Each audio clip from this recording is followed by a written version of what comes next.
Je suis Irène Schor, je suis illustratrice, autrice de livres pour enfants.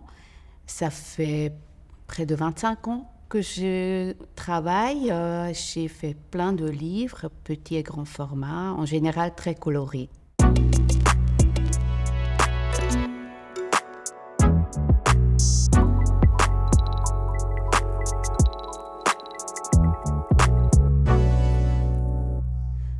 Pour faire mes livres jeunesse, j'utilise souvent la technique du collage. Donc, je découpe des papiers.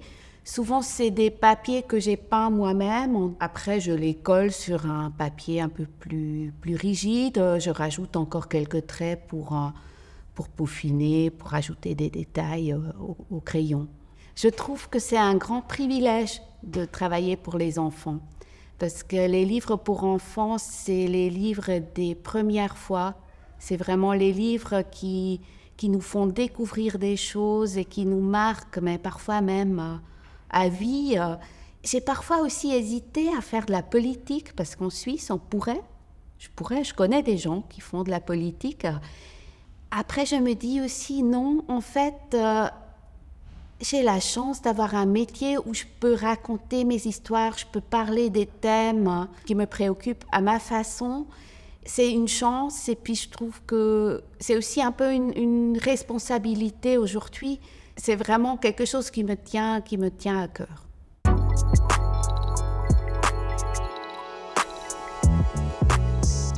J'aime bien utiliser du papier assez épais, sans trop de texture, mais pas totalement lisse non plus.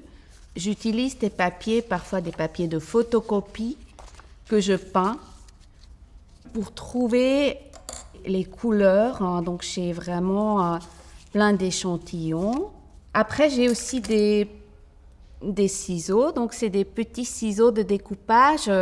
Parfois aussi un cutter pour les plus grandes formes. Donc ça, c'est à peu près mes outils comme ça pour fabriquer une image. Mais avant de fabriquer l'image, moi, je passe beaucoup de temps à réfléchir ce que je veux montrer, comment je veux le montrer. Et puis, moi, je continue depuis des années à avoir des carnets de dessin. Donc, je ne dessine pas directement dans la rue, mais je fais des notes. Et après, à la maison, je fais mon petit collage. J'essaie de garder l'essentiel de ce que j'ai observé. Après, évidemment, comme tous les illustrateurs, je suis aussi sur Instagram. J'aime bien aussi l'utiliser à ma manière. J'ai tout un fichier qui est un peu un imagier Instagram d'images que j'enregistre, que j'imprime. Bien sûr, je consulte aussi des livres. J'ai une grande bibliothèque visuelle à la maison. Alors pour le dessin que je vais faire aujourd'hui, j'ai pris un peu des notes. Et finalement, je me suis dit, je vais faire un chien un peu dans ce style-là.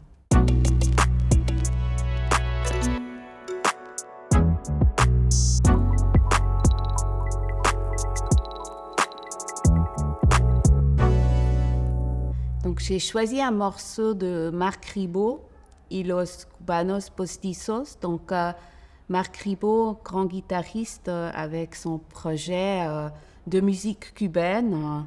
C'est un morceau assez envoûtant, qui vous emmène ailleurs.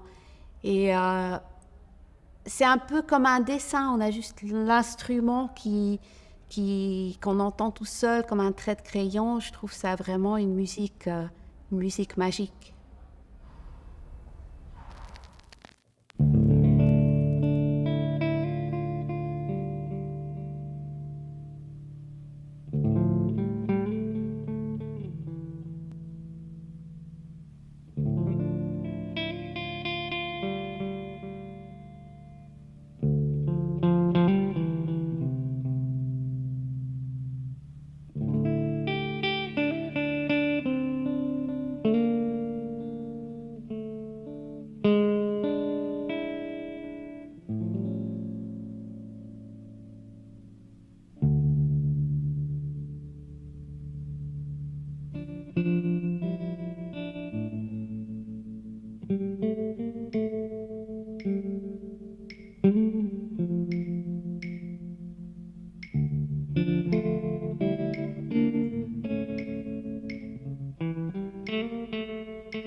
Mon dessin, il a un lien direct avec la musique qu'on vient d'entendre, donc Marc Ribot y los cubanos postizos. Donc là, en fait, c'est un faux cubain. Il fait semblant d'être un peu cool, mais en fait, c'est pas vraiment hein, s'il est vraiment cool ou pas. Il a les lunettes de soleil, il ne porte rien sous son veston, donc ça se trouve, il a un peu froid, mais ce n'est pas notre problème.